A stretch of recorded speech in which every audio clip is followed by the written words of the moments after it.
अस्सलामुअलैकुम रहमतुल्लाहि व बरकातहू। मुंहिंजो नालो शम्सदीन सूमरो मला शरीफ शाह। जीअं त तव्हां साफ़ी ॿाहिरि वटि ॿीहर अचण जो मक़सदु इहो आहे त मुंहिंजी प्रेस कॉन्फ्रेंस खां बाद मुला तारिक सूमरो साहिबु ज़ाती मसरूफ़ियतुनि जो सबबु ॼाणाए फ़ोन ज़रिए पंहिंजो मौक़िफ़ ॾिनो, जेको मुंहिंजे लाइ हैरान कुन आहे त इन शख़्स वटि 5 मिंट बि कोन हुआ जो पारां लॻल इल्ज़ाम जेकी हक़ ऐं सच ते मुबनी आहिनि उन जो मीडिया अॻियां जवाबु ॾिए, या हू पाण खे एतिरो बाअसर थो सम्झे जो गवारा ई न पियो सम्झे त हू मूंखे जवाबु ॾिए, जो बाक़ी हिन जे मौक़िफ़ मूंखे कूड़ो थो चवे। हिन खे इहो ख़्यालु न आयो त हिन जे सीने ते क़ुर शरीफ़ आहे, बावज़ू आहे, इहो कूड़ कीअं थो ॻाल्हाए सघे। ऐं हिन जो ॿियो नंबर कूड़ इहो त इलेक्शन जी वर्क करण वारी इहा बि ख़बर, इलेक्शन जे वर्क करण वारे खे इहा बि ख़बर न आहे त मुला तारिक सूमरो, महबूब सूमरो, अब्दुल गफ़ार सूमरो हिकु ई महला कंडे जी कुंड जा आहिनि ऐं आउं ॿिए महले जो शरीफ शाह जो आहियां ऐं वार्ड बि अलॻि अलॻि आहिनि। टियों कूड़ हिन जे मौक़िफ़ में इहो हुयो त ॿई मुंहिंजे बिरादरीअ जा आहिनि, हिन खे त सुञाणा ई नथो।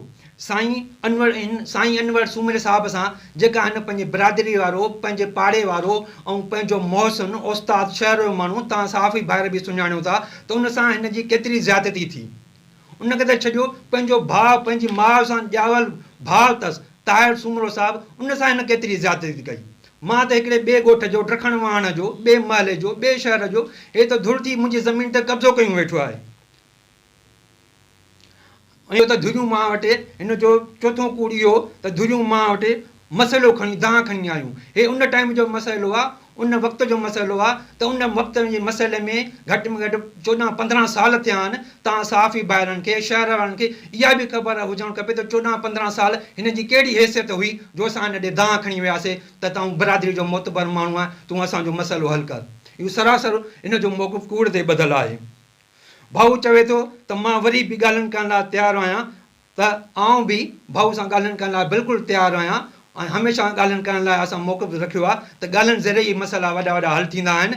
असां शहर जा मोज़ज़ माण्हू, मां हिन खे ॼाणां थो, भाऊ सूमरो साहिबु आहे, रते ते शहर जी मोज़ज़ शख़्सियत आहे, हिकु इहो आहे। भाऊ राशिद मामून सूमरो साहिबु आहे, ॿियो नंबर इहो नालो आहे। टियों नंबर भाऊ नासिर सूमरो साहिबु आहे, उहो बि मां हिन खे ॼाणां थो। अञा बि हिन खे इन खां वधीक को मोज़ज़ माण्हू सम्झे थो त उहो पाण हू नाला ॾिए, मां उते बि हुन सां हलण ॻाल्हियूं करण लाइ तयारु आहियां।